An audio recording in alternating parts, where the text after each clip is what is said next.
मित्रों, मैं पंकज आर्य, कार्यकारी संचालक आर्यवीर दल उत्तर प्रदेश, आज समस्त विश्ववासियों को एवं समस्त आर्यवीरों को होली के पावन पर्व की हार्दिक शुभकामनाएं। बंधुओं, होली एक धार्मिक एवं सामाजिक पर्व है जो सत्य सनातन पर्व है। हमेशा से हमारे देश की परंपरा पर्वों की एवं उत्सवों की रही है। यह वैदिक संस्कृति पर्वों की संस्कृति है। पर्व कहते हैं जोड़ने को। यह पर्व जब हमारे आते हैं तब हमें किसी न किसी अच्छाई से, किसी न किसी संस्कृति के उस अंग से, किसी न किसी मनुष्य से हमें जोड़ने के लिए आते हैं। समाज में 4 शत्रु होते हैं। पहला शत्रु अज्ञान है, दूसरा अन्याय है, तीसरा अभाव है और चौथा अलगाव है। चारों शत्रुओं पर विजय प्राप्त करने के लिए ऋषियों, मुनियों, विद्वानों ने हमारी संस्कृति में 4 पर्व बनाकर स्थापित किए। श्रावणी का जो पर्व है वो अज्ञान को नष्ट करने वाला है, ज्ञान की स्थापना करने वाला है।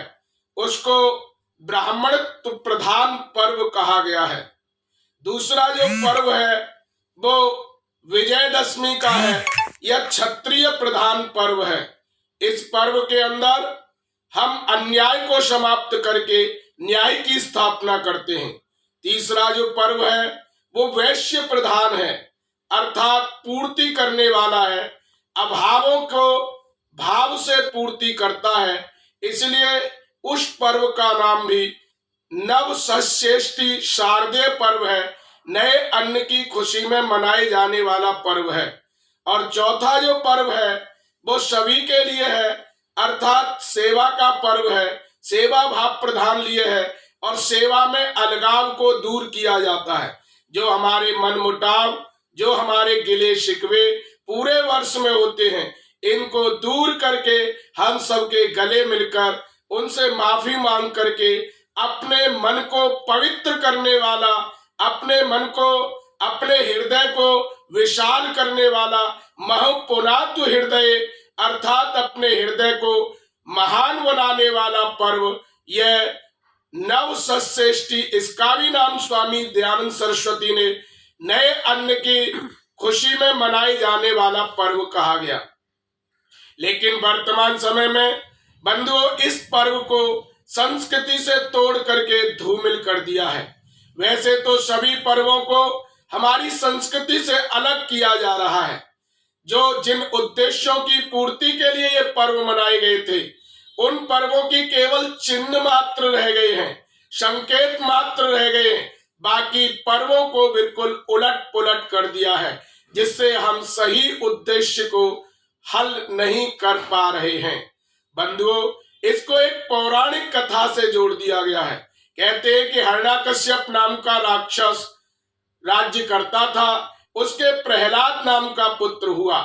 जब हिरण्यकश्यप ईश्वर भक्त नहीं था, ईश्वर का विरोधी था, नास्तिक था, पिशाच था, राक्षस था, तो उस समय पर श्री प्रहलाद ईश्वर का भक्त था। ईश्वर भक्त होने के कारण प्रहलाद ने कहा कि मैं ईश्वर को मानता हूं। हिरण्यकश्यप ने कहा कि मैं ही सब कुछ हूं, मुझे ईश्वर कहो। पढ़ने नहीं जाता था ईश्वर भक्ति में, ऐसा पौराणिक कथा में वर्णन आता है। प्रहलाद को मरवाने के लिए हिरण्यकश्यप ने अनेक उपाय किए, लेकिन बाद में कहते हैं कि उसकी एक होलिका नाम की बहन थी।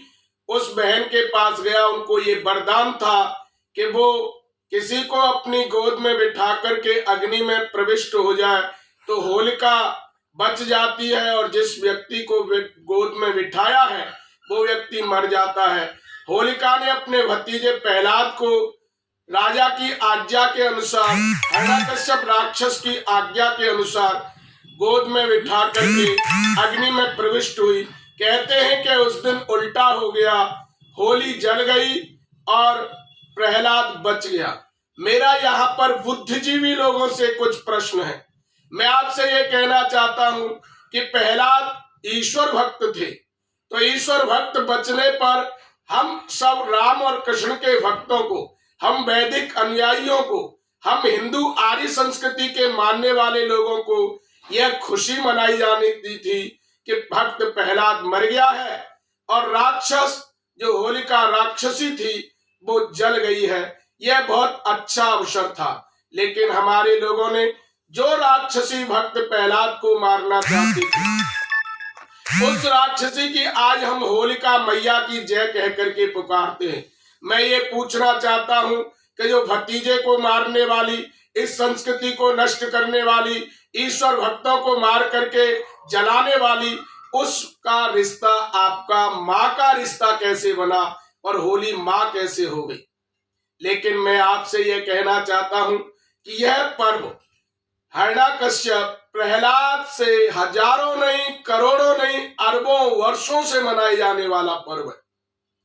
यह तो हमारे पर्वों को बिगाड़ने के लिए कुछ ब्राह्मणों की, जो वाम मार्ग पर उल्टे रास्ते पर चले, ब्राह्मणों से मेरा कहना नहीं है, किसी ब्राह्मण विशेष जाति से नहीं है, जिन्होंने वाम मार्ग बनाया, ऐसे ब्राह्मणों ने उल्टे रास्ते पर चलने के लिए हमारे पर्वों को धूमिल किया।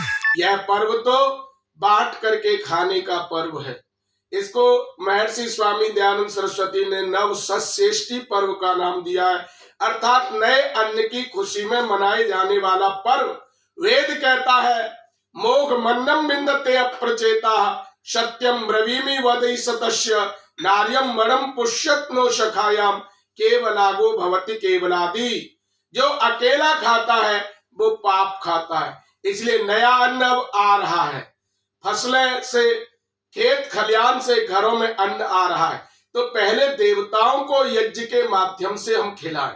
इन चारों ही पर्वों में 4 संधियां होती हैं, उन संधियों पर विशाल पर्व मनाने की विधि में यज्ञ ऋषियों ने जोड़ा है। यज्ञ एक ऐसी चीज है जो मौसम परिवर्तन पर रोगों को मारता है। इसमें यज्ञ में रोगनाशक, कीटनाशक और पुष्टिकारक, बलकारक, इस मीठे युक्त पदार्थ डाले जाते हैं, जिससे हम रोगों पर विजय प्राप्त करते हैं। आज भी कोरोना जैसी वैश्विक महामारी है, इस समय पर यज्ञ से बड़ा कोई सैनिटाइजर दुनिया में नहीं बना है। इसलिए सभी कार्यकर्ताओं से, सभी देशवासियों से मेरी यह प्रार्थना है कि हम यज्ञ से ही होली का पर्व मनाएं।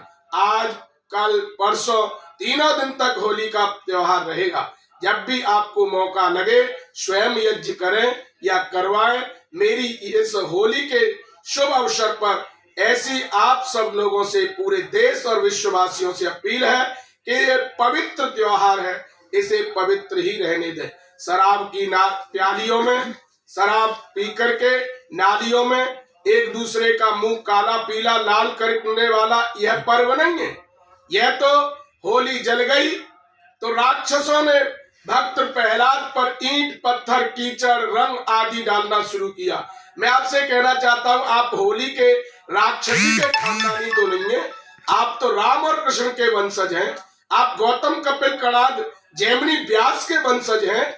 आप तो क्या राक्षसी के मरने पर ईंट, पत्थर, कीच, नाली, शराब आदि पी करके ड्रामा करेंगे? नहीं, हमें तो भक्त प्रहलाद की खुशी है कि वो ईश्वर भक्त बचा है, और हम ईश्वर भक्ति के इस यज्ञ करके और प्रकार की भक्ति करके एक दूसरे को खिला करके खाने की परंपरा हमारी रही है, हम उसको कायम रखें। पुनः पूरे देशवासी और पूरे विश्व के कार्यकर्ताओं को एवं समस्त आर्य वीरों को होली की पुनः बहुत बहुत शुभकामनाएं। शुभ होली।